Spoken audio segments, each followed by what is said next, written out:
है वो है व्हाई इज इट। तो पिछले टॉपिक में हमने पढ़ा था अंडरस्टैंडिंग सेक्युलरिज्म एंड उसके साथ एक सब टॉपिक था what is secularism. I hope वो आपको समझ आया होगा क्योंकि मैंने इंट्रोडक्शन में ही बताया था कि सेक्युलरिज्म होता क्या है। तो फंडामेंटल राइट जो हमारे प्रोटेक्ट करते हैं अगेंस्ट स्टेट पावर, मतलब कोई भी अगर पावर है स्टेट के अंदर, लाइक कोई मिनिस्टर है, तो वो हमें जो कॉन्स्टिट्यूशन है हमारी फंडामेंटल राइट्स जो है हमें बचाते हैं ताकि मेजॉरिटी का जो भी रूल हो, चाहे वो जालिमाना हुकूमत करे, चाहे वो मतलब मेजॉरिटी के ऊपर ही फेवर करे, के अंदर बहुत सारी चीजें हैं। अब बात अगर रिलीजियस बिलीफ की आती है कि हमारे जो प्रैक्टिसेस है, हमारे जो बिलीफ्स है, ठीक है, वो किसी के ऊपर मतलब हम थोप नहीं सकते हैं। जिसका अपना रिलीजन है वो जैसे चाहे प्रैक्टिस कर सकते हैं, ठीक है। तो या फॉर एग्जाम्पल मैं किस तरह इंटरप्रेट करती हूँ अपने रिलीजन को, मैं किस तरह जाहिर करती हूँ अपने रिलीजन को, लाइक मेरा इस्लाम है, मैं कैसे इस्लाम को फॉलो कर रही हूँ, ये मेरा अपना लुकआउट है, ठीक है। तो कोई भी इंसान दूसरे इंसान के रिलीजियस प्रैक्टिसेस में इंटरफेयर नहीं कर सकता है।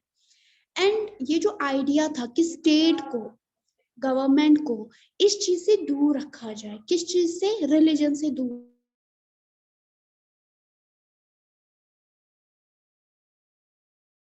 इनको और स्टेट को अगर हमने मिला दिया तो लोग सेंटिमेंट में आके मतलब दूसरे लोगों को वोट करेंगे, लाइक सेंटिमेंट्स में आके कि हमारे रिलीजन का है कोई और अगर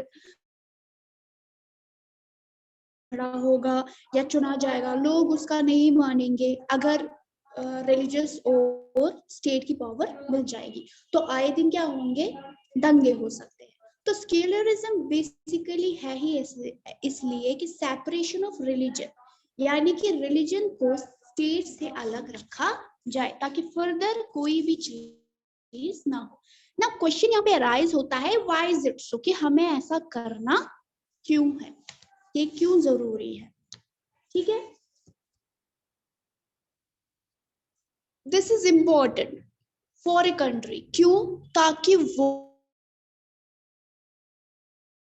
अगर हम डेमोक्रेसी पे बिलीव कर रहे हैं, ठीक है, चाहे वो कोई भी बंदा हो, ठीक, चाहे वो मुसलमान हो, सिख हो, यहाँ पे देखो आप पिक्चर है, ठीक है, एक कार्टून है, तो इसमें हर तरह के बंदे हैं, मुसलमान है, ठीक है, सिख है, इसमें बंगाली है, इसमें हिंदू है, इसमें हर तरह के गुजरात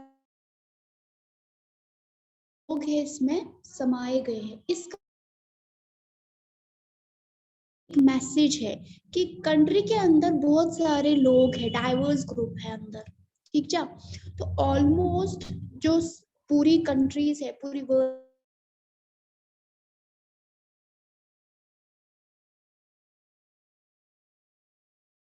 रिलीजन होता है किसी कंट्री में होता है, मतलब नॉन मुस्लिम, जैसे मुसलमान कंट्रीज जो डोमिनेटेड है लाइक सऊदी अरबिया, उसमें भी नॉन मुस्लिम्स होते हैं लेकिन वो खुल के सामने नहीं आते हैं, बात सिर्फ इतनी होती है, ठीक है। तो more than one religion group होता है जो इन कंट्रीज के अंदर होती है, ठीक है। तो विद इन रिलीजियस ग्रुप्स के हो सकता है कि एक ग्रुप मेजॉरिटी में हो, ठीक है, बहुत ज्यादा तादाद में हो, एंड ये भी हो सकता है कि मेजॉरिटी ग्रुप ही स्टेट की पावर में है ना, हो सकता है, क्यों नहीं हो सकता है। मतलब है कि फॉर एग्जांपल कश्मीर है, कश्मीर में ज्यादा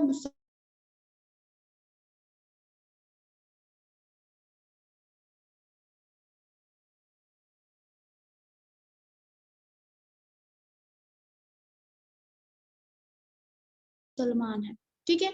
अब जब भगवान भी होते थे इसलिए बीजेपी ये जो यहाँ के लोकल्स है, ठीक है, देन ये काफी इजीली हो जाता है इनके लिए पावर का इस्तेमाल करना, ठीक है, फाइनेंशियल रिसोर्सेज का इस्तेमाल करना, एंड जो लोग बाकी के रिलीजन से बिलोंग करते हैं उन्हें प्रोसिक्यूट करना, उनका गलत इस्तेमाल करना, ठीक है, उन्हें महरूम कर देना चीजों से।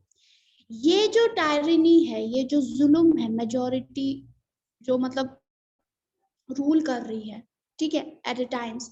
तो ये किसी बड़े फसाद की जड़ कल को बन सकती है। जो रिलीजियस माइनॉरिटीज में है, जो काफी कम तादाद में लोग हैं, उनको मारा जाएगा, ठीक है, वो फसाद उठाएंगे, ठीक है, प्रोटेस्ट करेंगे, जैसे कि होता है, जैसे कश्मीर में कोई प्रोटेस्ट होता है, प्रोटेस्ट में कोई मारा जाता है, ठीक है। तो सिंपल सा एक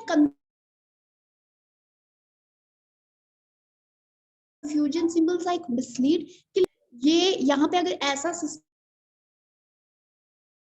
सकती है, वो इजीली क्विट कर सकती है, माइनॉरिटी को प्रिवेंट कर सकती है, रोक सकती है कि वो अपने रिलीजियस को प्रैक्टिस ना करे।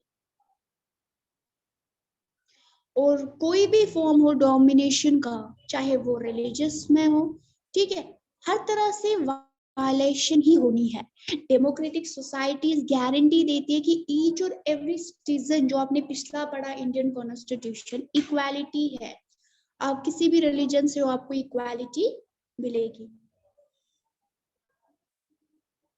सो देयरफॉर ये जो जुल्म है, ये जो मेजॉरिटी जुल्म कर रही है, जो वायलेशन हो रही है किसी फंडामेंटल राइट्स की, चाहे वो रिलीजियसली हो रही हो या किसी और तरीके से हो रही हो, तो इसीलिए इम्पोर्टेंट है कि स्टेट को रिलीजन से दूर रखा जाए, ताकि जो सोसाइटी है वो डेमोक्रेटिक बने। दूसरा रीजन ये है कि स्टेट और जो डेमोक्रेटिक सोसाइटीज है उनको सेपरेट रखो रिलीजन से। क्यों?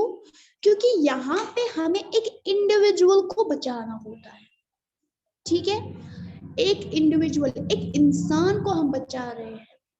अगर हम किसी गवर्नमेंट में मतलब इन्वॉल्व है, ठीक है, और मुझे किसी के ऊपर बिठाया गया है कि आप हेड हो, तो वहां पे मुझे देखना है कि ये मेरी रियासत के बाशिंदे हैं, ठीक है, ये लोग हैं। मुझे ये नहीं देखना है कि कश्मीरी है, नॉन कश्मीरी है, मुसलमान है कि नहीं है, नहीं, या मतलब एक तरह से जो दर्ज है, जो अल्फाज दर्ज है,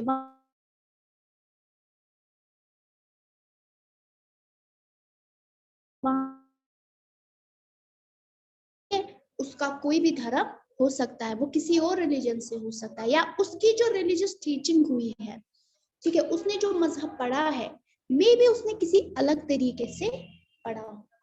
इस पॉइंट को अच्छे से बेटर अंडरस्टैंड करने के लिए आप अनटचेबिलिटी को देख लो, जो इंडिया के अंदर प्रैक्टिस होती है। आपको लगता है कि उनके साथ जो प्रैक्टिस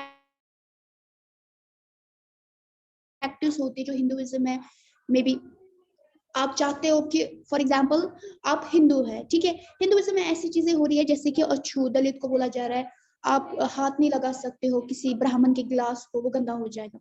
अब आप चाहते हो रिफॉर्म करना, आप चाहते हो चेंज करना, ठीक है, अगर हिंदू पावर स्टेट की पावर में होते, ठीक है, तो वो तो मतलब वो तो अनटचेबल को बाहर भी निकलने नहीं देते, वो उनको बोलते कि आप बाहर ही मत निकलो, आप काम भी मत करो, आप लोगों से मिलो भी मत, क्योंकि लोग गंदे हो जाएंगे। आपको लगता है कि ये इजी टास्क होगा अपना हक मनवाना? या फॉर एग्जाम्पल आप ही की यहाँ पे लेंगे एग्जाम्पल, आप कश्मीरी है, ठीक है, तो अगर कश्मीरियों के हाथ में स्टेट पावर दी जाए, ठीक है, तो वो किसी नॉन कश्मीरी को यहाँ नहीं आने, चेंज करना चाहते, हम नहीं चाहते कि यहाँ कोई और बिजनेस करे, समझ आए? इसीलिए ये जरूरी है कि स्टेट के पावर को रिलीजन से दूर रखा जाए। अगर आप किसी डोमिनेंट रिलीजियस ग्रुप के मेंबर भी होंगे, डोमिनेंट ग्रुप होगा जो मेजोरिटी में होगा, अगर आप उसके मेंबर भी हो, कभी क्या हो जाता है कि मेंबर्स को आपस में इख्तिलाफ हो जाते हैं, तो रिलीजन के नाम पे वो आपको निकाल भी सकते हैं। वो आपसे कह सकते हैं कि आप अब हमारे ग्रुप का हिस्सा नहीं हो, या आप ला बनो, ठीक है, क्योंकि उनको क्या होता है दिमाग में कि हमारे पास स्टेट पावर है। माइट भी उनमें से एक इंटरप्रिटेशन ये होगी कि आपको फ्रीडम आप नमाज पढ़ रहे हो, आप नहीं पढ़ सकते हो नमाज क्योंकि आप इस स्टेट पावर में आते हैं, ठीक है। आप इस अथॉरिटी में आते हैं, यहाँ मैक्सिमम हिंदूज है, तो हम मुसलमानों को नहीं ले सकते। आप क्या करो, आप पहले मजहब चेंज करके आओ, ठीक है। ऐसी सिचुएशन हो सकती है, या ऐसा हो सकता है कि कोई हिंदू पार्टी है तो वो कहेगी कि यहाँ पे सिर्फ हिंदू को ही आना अलाउड है, ठीक है, सिर्फ इनकी इंटरप्रिटेशन चलेगी, ठीक। आपका कोई भी फ्रीडम नहीं है कि आप इंटरप्रेट, आपको स्टेट पावर में आना है तो आपको ऐसे ही करना है, आपको हिंदुइज्म से ही ये सारी चीजें करनी होगी। आपका जो इस्लाम वगैरह है आप वो प्रैक्टिस नहीं कर सकते। तो क्या ऐसे कंट्री चलेगी स्मूथली? ऑब्वियसली नहीं चलेगी, ठीक है। हमारा जो मतलब कंट्री में इस तरह से रहना एक तरह से खतरा हो सकता है क्योंकि हम आपस में ही दुश्मन बनेंगे। तो फिर स्टेट का कंट्रोल तो अलग है, यहाँ पे कोई चैन की सांस भी है।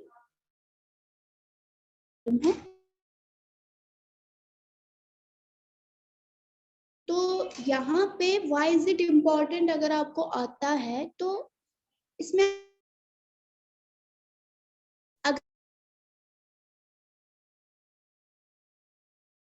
मेजॉरिटी में होंगे तो मे बी माइनॉरिटी जो है वो हमेशा महरूम रहेंगे हर एक चीज से, एंड मेजॉरिटी अपने पावर्स जो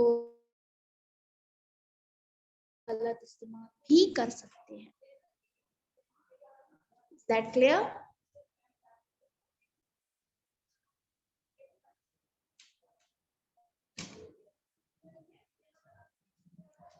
तो यहाँ तक आपने दो टॉपिक्स, एक्चुअली तीन टॉपिक्स, पहला था अंडरस्टैंडिंग सेक्युलरिज्म, और व्हाट इज सेक्युलरिज्म जो था आपका वो बेसिकली एक ही टॉपिक है, ठीक है। तो दो टॉपिक्स हमने यहाँ पे कवर कर लिए। नेक्स्ट जो टॉपिक है हमारा that is Indian secularism. What is Indian secularism, और उसमें आप कहानी भी पढ़ेंगे एंड कहानियों से आप समझेंगे कि स्टेट को रिलीजन से दूर रखना कितना जरूरी है, ठीक है।